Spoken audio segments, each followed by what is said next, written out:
ప్రభువైన యేసు క్రీస్తు పరిశుద్ధ నామంలో మీ అందరికీ నా హృదయపూర్వక వందనాలు చెల్లిస్తున్నాను.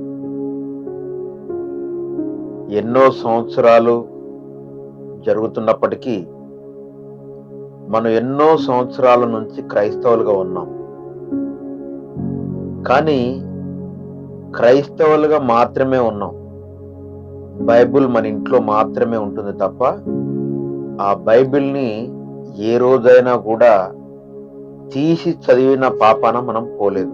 ఇది అక్షర సత్యం. చర్చికి వెళ్ళిన రోజు పాస్టర్ గారు చెప్తా ఉంటే 2-3 రెఫరెన్స్ తీస్తాం, చదువుతాం. మనం ఈరోజు మాట్లాడుకోబోయే అంశం వేరే అయినప్పటికీ 2-3 మాటలు మీకు చెప్పాలి ముందుగా అనేది నేను చెప్తున్నాను. మనం ఆదివారము, శుక్రవారము, మంగళవారము లేకపోతే ఎక్కడైనా గృహ క్రూడికలు పెట్టినప్పుడు పాస్టర్ గారు వాక్యం చెప్తా ఉంటే ఆ రెఫరెన్స్ మాత్రం తీసి చదివాము, బైబుల్ని ఇంటికి తీసుకొచ్చాము, పక్కన పడేసాము. మళ్ళీ ప్రార్థనకి వెళ్ళేటప్పుడు బైబుల్ని దుమ్ము దులిపాము, మళ్ళీ చర్చికి వెళ్ళాము, వచ్చాము, మళ్ళీ బైబుల్ని అక్కడ పడేసాము. మళ్ళీ దుమ్ము పడుతుంది, మళ్ళీ వెళ్ళేటప్పుడు దులుపుకొని పోతాం. కానీ నీలో ఒక విషయం మొలకెత్తాలి. నా జీవితంలో మొలకెత్తిన విషయాన్ని మీతో చెప్పబోతున్నాను. నాలాగా మొలకెత్తే వరకు వెయిట్ చేయకుండా, నాలో మొలకెత్తిన విషయాన్ని మీకు చెప్తున్నాను కాబట్టి మీలో మొలకెత్తే వరకు వెయిట్ చేయకుండా, సమయాన్ని వృధా చేయకుండా మీరొక టార్గెట్ పెట్టుకోవాలని ఈ వీడియో ముఖంగా తెలియజేస్తున్నాను. 1 నిమిషం దాని గురించి చెప్పి మనం ఏ విషయం అయితే మాట్లాడాలనుకుంటున్నామో ఆ విషయం గురించి మాట్లాడుకోబోతాం. నేను జనవరి 10వ తారీఖు 2026 నాకు ఒక ఆలోచన వచ్చింది. క్రైస్తవుల కోసం కష్టపడతాను, పాస్టర్లను ఎవడేమైనా అంటే ఊకోను, ప్రపంచంలో ఏ మూలన ఏ పాస్టర్కి హింస వచ్చినా ఆదర్ల రవి ముందుండాలని కోరుకుంటాను. ఎంత బాధ అయినా వెళ్ళాలనుకుంటున్నాను, ఎంత కష్టమైనా వెళ్ళాలనుకుంటాను. క్రైస్తవుడికి కష్టం వచ్చింది, హింస వచ్చింది, అక్కడ పాస్టర్ని కొట్టారంట, ఇక్కడ చర్చి తగలబెట్టారంట, అక్కడ పాస్టర్ భార్యని నడి రోడ్డు పైన నగ్నంగా ఊరేగింపజేశారంట అని అంటే అందులో ముందుండాలని నా గుండె స్పీడ్గా కొట్టుకుంటుంది. కానీ దీనికి మాత్రమే నా గుండె కొట్టుకొని దీనికి మాత్రమే నేను తహతహలాడితే కుదరదు అని నిర్ణయించుకున్నాను. కొత్తగా ఏ నిర్ణయం తీసుకున్నానంటే, జీవితంలో క్రైస్తవుడిగా పుట్టినందుకు, జీవితంలో క్రైస్తవ్యంలోనికి వచ్చినందుకు మనం ఏది అయితే అనుకుంటున్నామో దానికి న్యాయం చేయాలి, దానికి బాధ్యత వహించాలి. అసలు బైబిల్లో ఏమేమి ఉందో తెలుసుకోవాలని అంటే నేను ఒకటే నిర్ణయించుకున్నాను. చచ్చే లోపైన, మనం ఎప్పుడు చచ్చిపోతామో మనకు తెలియదు, చనిపోయే లోపైన బైబిల్ని ఒకసారి క్షుణ్ణంగా పరిశీలించి పరిశోధించి భూతద్దం పెట్టి విచ్చదీసి విడదీసి ఒక్కసారైనా చదవాలి. బైబిల్ అంటే ఇది అని బ్రెయిన్ లో నాటుకుపోవాలి. ఒక్కసారన్నా బైబిల్ చదివిన తర్వాతనే చచ్చిపోవాలి. ఒకవేళ మనిషి చస్తే క్రైస్తవుడు అయితే నువ్వు గుర్తుపెట్టుకో, ఒకవేళ నువ్వు చచ్చే లోపు ఒక్కసారన్నా బైబిల్ని మొదటి నుండి చివరి వరకు చదివిన తర్వాత చచ్చిపో, నీ జన్మ ధన్యం అయిపోద్ది. ఈ ఆలోచన పెట్టుకో. నువ్వు క్రైస్తవుడివి, బైబిల్లో ఏముందో తెలియకుండా నువ్వు క్రైస్తవుడు ఎలా అవుతావు కదా? బైబిల్లో ఎక్కడెక్కడ ఏముందో తెలుసుకొని సావాలి. క్రైస్తవుడు అంటే పాస్టర్ వాక్యం చెప్పిన రోజు బైబిల్ పట్టకపోవడం, తీసుకొచ్చి ఇంటబడేయటం, దుమ్ము దులుపుకొని మళ్ళా పోవడం కాదు. బైబిల్ని మొదటి నుండి చివరి వరకు మనం చచ్చేలోగా ఒక్కసారన్నా ఎలా చదవాలి? ఏబిసిడి ఈఎఫ్జిహెచ్ అట్లా కాదు. రెండట్ల 2, 2, 4, 2, 3, 6, 2, 4, 8, 2, 5 ఇట్లా కాదు. బైబిల్ని చదివేటప్పుడు నాలాగా చదవండి. ఒక అధ్యాయాన్ని బ్రెయిన్ లోకి నేను ఎలా ఎక్కించుకుంటానంటే, నేను ఒక డాక్టర్ కాబట్టి మేము గ్లూకోజ్ పెడతాం తెలుసా? గ్లూకోజ్ పెట్టేటప్పుడు ఒక్కొక్క డ్రాప్ చిక్ చిక్ చిక్ అని పడతా ఉంటది. అలా బ్రెయిన్ లోకి ఒక్కొక్క వాక్యం ఒక్కొక్క గ్లూకోజ్ డ్రాప్ లాగా లోనకి వెళ్ళిపోతా ఉండాలి. అది పొయ్యి అక్కడనే పట్టేసుకొని ఆగిపోవాలి. అప్పుడు నువ్వు బైబిల్ చదివినట్టు.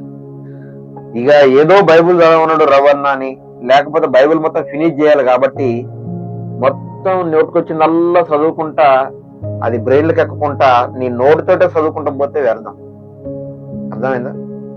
తిన్న ఆహారం ఏదైతే ఉందో అది కరెక్ట్ గా అన్ని పోషకాలు బాడీకి పడితేనే ఆరోగ్యం. గ్లూకోజ్ కూడా ప్రతి చుక్క నరాలలో, రక్తంలో, బ్లడ్ లో అన్నిట్లలోకి వెళ్ళిపోతేనే అది ఆరోగ్యం. వాక్యం కూడా గనగనగనగనగనగనగనగ అని స్టార్టింగ్ నుంచి వెళ్ళి ఎండింగ్ వరకు చదివి, బైబుల్ నేను చదివేసిన 10 సార్లు చదివినా, 50 సార్లు చదివేసిన, 100 సార్లు చదివేసిన, 130 సార్లు చదివినా అని చెప్పొద్దు. ఒక్కసారి చదివినా విడదీసి పరిశీలించి పరిశోధించి బ్రెయిన్ లోకి ఎక్కించుకోవాలి బాగా. అలా చదువుతున్నాను నేను. 10వ తారీఖు జనవరి 2026న దేవుడు కొత్త ఆలోచన, గొప్ప ఆలోచన ఇచ్చిండు నాకు. నేను కూడా బైబిల్ ఇంతవరకు ఎప్పుడు పూర్తిగా క్లియర్ గా చదవలేదు. నేను ఏ పని చేసినా చాలా క్లియర్ గా ఉంటుంది. ఏ పనైనా చెయ్యి. డాక్టర్ని అయ్యాను, చాలా క్లారిటీ ఉంటుంది నాకు వైద్యంలో ప్రతిదీ. మరి నేను క్రైస్తవుని అయ్యాను, నా బైబిల్ ఏందో నాకు క్లియర్ గా తెలియాలి కదా. నేను క్రైస్తవ పాస్టర్ల కోసం పోరాడతాను, నా పాస్టర్లకు ఏం కావద్దు, మీకు ఆదర్ల రవి ఉన్నాడు, జాగ్రత్తగా ఉండండి, దృఢంగా ఉండండి, బలంగా ఉండాలని చెప్తాను. అది మంచిదే. కానీ నేను ఒక క్రైస్తవుడిగా యేసుక్రీస్తు ఎవరు, యెహోవా ఎవరు, అసలు బైబిల్లో ఎన్ని క్యారెక్టర్లు ఉన్నాయి, ఎవరెవరు ఉన్నారు, ఏమున్నది, బైబిల్ నిజమా, బైబిల్ అబద్ధమా అనేది మనకు తెలియాలి కదా. బైబిల్ని నేను చదువుతుంటే నాకు ఆకలి కావట్లేదు. బైబిల్ నేను చదువుతూ ఉంటే కొంతమందికి సిగరెట్లు తాగితే డోపామిన్ రిలీజ్ అవుతుంది, కొంతమందికి మందు తాగితే డోపామిన్ రిలీజ్ అవుతుంది. డోపామిన్ అంటే హార్మోన్ బ్రెయిన్ లో. కొంతమందికి సిగరెట్లు తాగితే, కొంతమందికి మందు తాగితే, కొంతమందికి గుట్కాలు వేసుకుంటే, కొంతమందికి డ్రగ్స్ తీసుకుంటే అలా అవుతా ఉంటది. కానీ అది మీ పేగుల్ని, అది మీ లివర్ని, మీ కిడ్నీల్ని, మీ గుండెని, మీ అవయవాలను అన్ని సర్వనాశనం చేస్తుంది. కానీ వాక్యం మాత్రం నాలో గ్లూకోజ్ ఎంత సఫిషియెంట్ గా కావాలో అంత నింపింది, ఎంత ప్రోటీన్ కావాలో అలా నింపుతోంది. నేను ఇప్పటికీ ఎన్నో చదవలేదు. మొన్నే 10వ తారీఖు స్టార్ట్ చేసిన, 14కో ఏమొచ్చిన మత్తయి సువార్త. అక్కడికే నాకు అన్ని ప్రోటీన్స్, విటమిన్స్, మినరల్స్ అన్ని బాడీలోకి వెళ్ళిపోతా ఉన్నాయి. బైబుల్ చదువుతా ఉంటే, ఇంతకుముందు నా పక్కన 10 మంది ఉంటే నాకు హాయిగా ఉండేది. ఇప్పుడు ఎవడైనా బైబుల్ చదువుతా ఉంటే పక్కన ఎవడైనా డిస్టర్బ్ చేస్తే బీపీ లేస్తుంది, నాకు బీపీ లేస్తుంది. ఎందుకనంటే ఒక్కొక్క చుక్క నా బ్రెయిన్ లోకి వెళ్ళిపోవాలి క్లియర్ గా. ఎంత హాయిగా అనిపిస్తా ఉందో తెలుసా? ఆయన మాట్లాడిన లాజిక్లు, ఆయన చెప్పిన ఉదాహరణలు, ఆయన ప్రసంగించిన ప్రసంగం, అసలు ఎన్ని ఉదాహరణలు ఎన్ని ఉదాహరణలు చెప్పాడు దేవుడు యేసయ్య.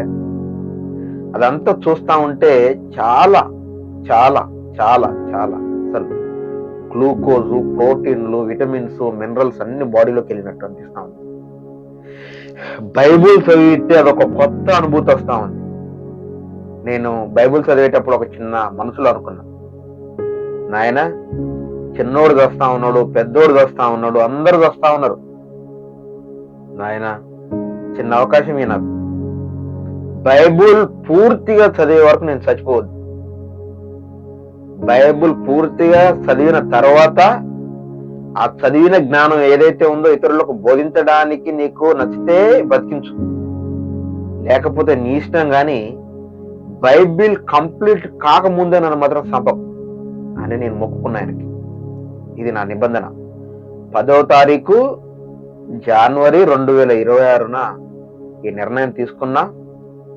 6 100 అయినా 100 190 అయినా బైబిల్ నేను పూర్తిగా చదవాల్సిందే. ఎట్లా అది బెబ్బె అని కాదు, point to point, pin to pin, అలా మొత్తం గ్లూకోజ్ డ్రాప్స్ ఎలా బాడీలోకి వెళ్ళిపోతాయో ప్రతి పదం, ప్రతి వాక్యం, ప్రతి అర్థం, ప్రతి సందర్భం నా బ్రెయిన్ లోకి వెళ్ళాలి. అలా చదువుతాను. ఓకేనా?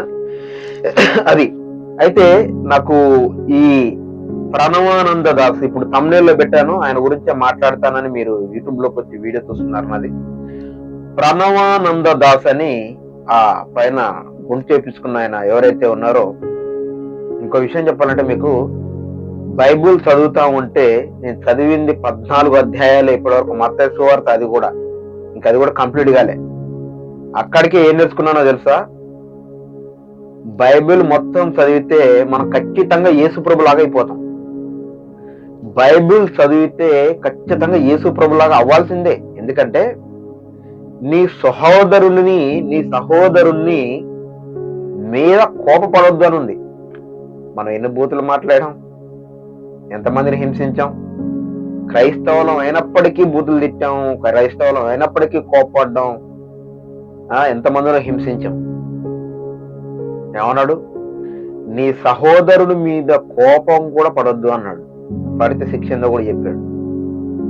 నువ్వు ద్రోహి అని నీ సహోదరుణ్ణి అనొద్దు అని అన్నాడు. 10 ఆజ్ఞలకి వెళ్ళిపోతే అన్ని 10 ఆజ్ఞలలో అయ్యున్నాయి. 10 ఆజ్ఞలే పాటించలేమరు నాయనో అంటే మళ్ళా కోపం కూడా పడొద్దు అంటున్నాడు. ఎవరినైనా నువ్వు ద్రోహిరా అని కూడా అనొద్దు అని అంటున్నాడు. నాలంటోడికి చాలా ఆశ్చర్యకరమైనటువంటి మాటలు. ఎందుకో తెలుసా? నాకున్న కోపం ప్రపంచంలో ఇంకెవరికైనా ఉంటుందంటే నమ్మనే. నేను డాక్టర్నే. ప్రపంచంలో నా అంతటి కోపిష్టోడు ప్రపంచంలో ఇంకెవడైనా ఉంటాడు అని అంటే నేను నమ్మను. నా అంత అనుమాన పిచాచి ఎవడైనా ఉంటాడు అని అంటే నేను నమ్మను. వైఫై బొమ్మ చూసారా మీరు ఎప్పుడైనా? ఇలా తరంగాల రూపంలో ఉంటుంది. ఆదర్ల రవి అంటే అట్లా తరంగాల రూపంలో అనుమానం ఇట్లేస్తాడు. ఒక ఆలోచనలో ఒకటి వచ్చిందంటే వైఫై లాగా ఇట్లా దూసుకుపోతా ఉంటుంది, తరంగాల లాగా. అనుమానం వస్తే, కోపం వస్తే భూమికి ఆకాశానికి, తూర్పుకి పడమటికి అందనటువంటి కోపం వస్తుంది. నేను డాక్టర్నే. నా దగ్గరికి పేషెంట్లు వచ్చినప్పుడు ఎల్లయ్యని ఎల్లయ్య గారు అని, పొల్లయ్యని పొల్లయ్య గారు అయ్యని, పిచ్చయ్యని పిచ్చయ్య గారు అని పిలుస్తాను. అది నా వృత్తి ధర్మం. కానీ నా కోపం వస్తే ఏం మాట్లాడతానో, కోపం వస్తే కొరికేస్తానో నరికేస్తానో నాకే క్లారిటీ ఉండదు. అలాంటి నేను బైబిల్ చదువుతా ఉంటే ఆశ్చర్యం వేస్తుంది. నీ సహోదరుడి మీద కోపం పడొద్దు అంటాడు ఆయన. ద్రోహి అనొద్దు అంటాను. ఇక ముందు ఎన్ని చదవాలో నేను 14, ఇంకా నీకు చాలా ఉన్నాయి నాకు. పరిశుద్ధమైన కుక్కలా పెట్టద్దు అన్నాడు. పందుల ముందు ముత్యాలు చల్లొద్దు అన్నాడు. ఇప్పుడు అదే చెప్పబోతున్నాను. ప్రణవానంద దాస్ గారు, మీకు నమస్కారం అండి. మిమ్మల్ని, మీ రాధా మనోహర్ దాస్ని, ఆ లలిత్ కుమార్ని, కరుణాకర్ సుగుణని ఇప్పటి వరకు బైబుల్ చదివినప్పుడు మాత్రం అరే తురే అని మాట్లాడాను. మీ కర్మకు మీరే బాధ్యులు, ఎవరి వస్తువులకు వారే బాధ్యులు అన్నట్టు మీ కర్మకు మీరే బాధ్యులు. ఈ వీడియో కూడా ఎందుకు చేయాల్సి వచ్చిందంటే, ప్రణవానంద దాస్ అని ఈ అబ్బాయి ఒక వీడియోలో హిందువులు అంటే ఎవరు అని చెప్తా ఉన్నాడు. దాని గురించి నేను మాట్లాడదామని వచ్చాను. హిందువులు అంటే ఎలా ఉండాలి, ఎవరు అని ఒక 17 సెకండ్లలో చెప్తాడు. నేను దాని గురించి మాట్లాడదామని వచ్చాను. ప్రణవానంద దాస్ గారు, ఇప్పటి నుంచి మీ హిందువుల్ని ఎవడు ఎంత దుర్మార్గమైన పనులు, నీచమైన పనులు చేసినా, వాడు నీచుడు నికృష్టుడు అయినా వాడిని కూడా కాదు, చింత తెచ్చిన పులుపు తాగుంటారుగా, కొద్దిగా వస్తా ఉంటాయి తప్పదు. వాడిని కూడా కాదు, వారిని ఒక్క మాట కూడా తిట్టడానికి నేను ఇక నుంచి ముగింపు వేశాను. దయచేసి మీరు కూడా నన్ను అర్థం చేసుకొని రాబోయే కాలంలో నన్ను రెచ్చగొట్టి నాతో తిట్లు తిని నాతో దెబ్బలు తినాలని మీరు కళ్ళలు గాని కోరికలు గాని పెట్టుకోకండి. నన్నుగా బ్రతకనివ్వండి. నేను యేసయ్యలో లీలమైపోవడానికి, విమిడిపోవడానికి సిద్ధంగా ఉన్నాను. 10వ తారీఖు జనవరి 2026న నాకొచ్చిన గొప్ప ఆలోచనే, ఎవరి మీద కోప్పడొద్దు, ఎవరి మీద కాదు, చింత తెచ్చిన పులుపు తాగట్లేదు, తగ్గిస్తాను. ఎవరి మీద కోప పడకూడదు, ఎవరిని బూతులు తిట్టకూడదు, ఎవరిని కొట్టకూడదు, ఎవరిని చంపకూడదు అని నేను నిర్ణయం తీసుకున్నాను. నేను బైబిల్ చదువుతా ఉంటే యేసయ్యలాగా పూర్తిగా మారిపోతానేమో అనే భయంతో లోనకి వెళ్ళిపోతా ఉన్నాను. ఎందుకంటే నా యేసయ్య ఏమన్నాడు, 10 ఆజ్ఞలలో అక్కడ చాలా చెప్పాడు. అవి పాటించడం ఎక్కువ. అంటే నీ సహోదరుడి మీద కోపడొద్దంటా అన్నాడు, ద్రోహి అనొద్దంటా అన్నాడు. ఇంకా ముందు చాలా చదవాలి. పందుల ముందు ముత్యాలు పోయొద్దు అంటా ఉన్నాడు. పందులు ఎవరు చెప్తాను నేను ఇప్పుడు. సరే, ప్రణవానంద దాస్ గారు ఏం మాట్లాడుతున్నారో ఒకసారి ఈ వీడియో చూద్దాం. హిందూ ధర్మము. హిందూ అనంటే నిర్వచనం ఏంటో తెలుసా అండి? హింసయా దూయతి హృదయం యస్యసే హిందూ.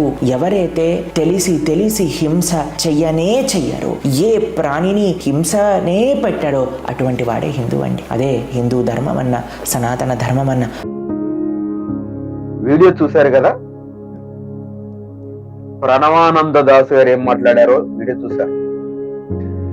హింసయా దుయాతి, ఎవరైతే తెలిసి హింస చెయ్యరో వాడే నిజమైన హిందూ అన్నారు.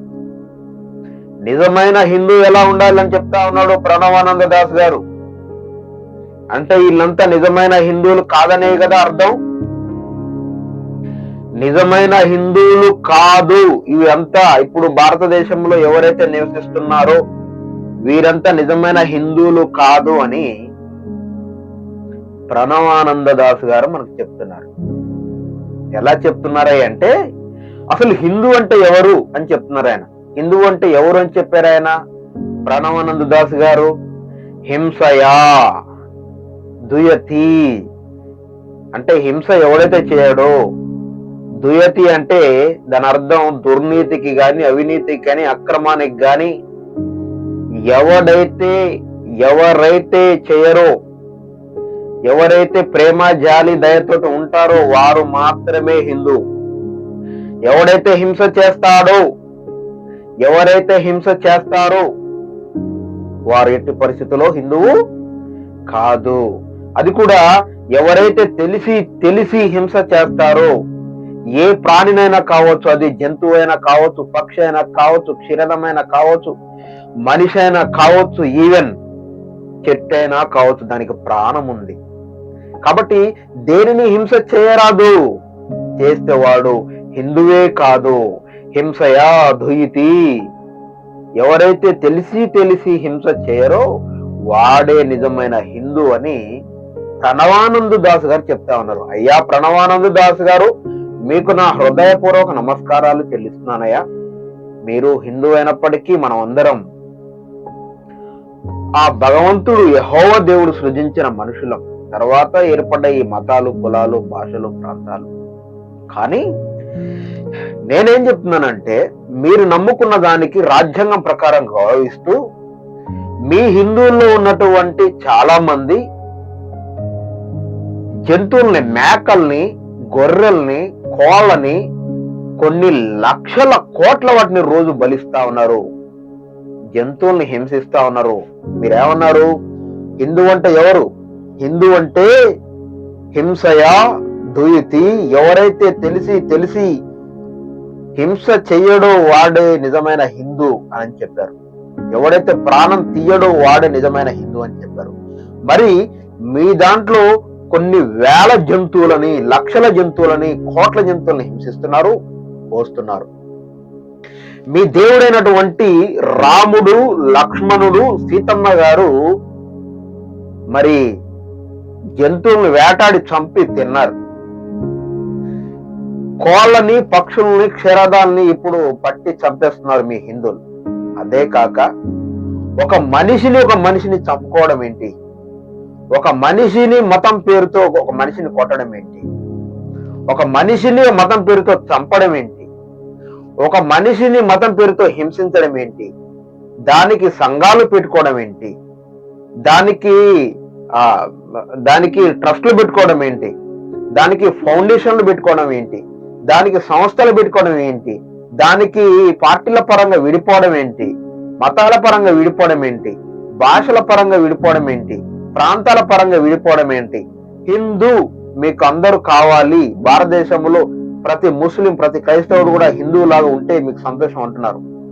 మరి ఒక దళితుడు, ఒక గిరిజనుడు, ఒక హరిజనుడు మరి హిందూ దేవుళ్ళ గుళ్ళ దగ్గరకు వస్తా ఉంటే వాళ్ళని దేవుడి గుడి పైన, మీరు ఏదైతే దేవుడు అనుకుంటున్నారో ఆ దేవుడి గుడి పైన ఉంచుతా ఉన్నారు. కులం ఉందా దేవుడికి? మతం ఉందా దేవుడికి? ఎన్ని హింసలు చేస్తా ఉన్నారు? పక్షుల్ని హింస చేస్తా ఉన్నారు, జంతువుల్ని హింస చేస్తా ఉన్నారు, చెట్లని హింస చేస్తా ఉన్నారు, మనిషి అని మతం పేరుతో చంపుతా ఉన్నారు.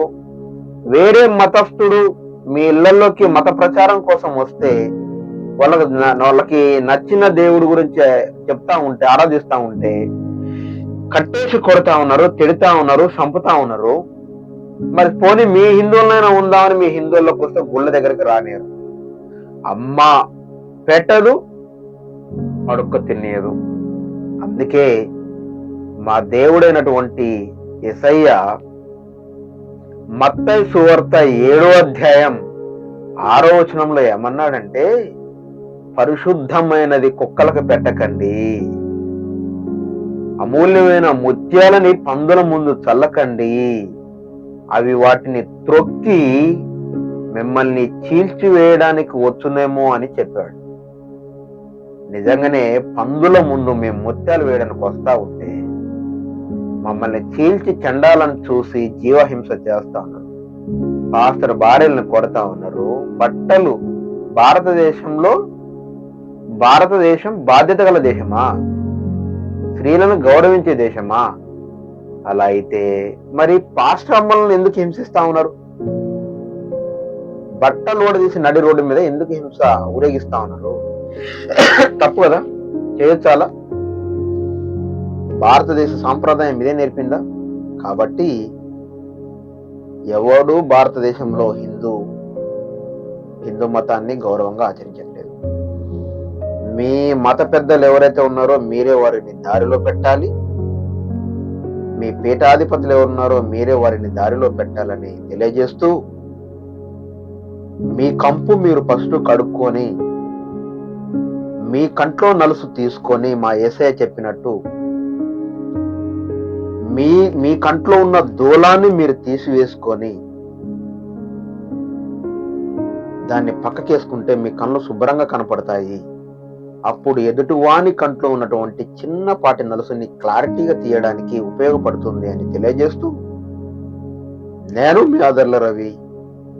అందరికీ ప్రైజ్ ద లార్డ్.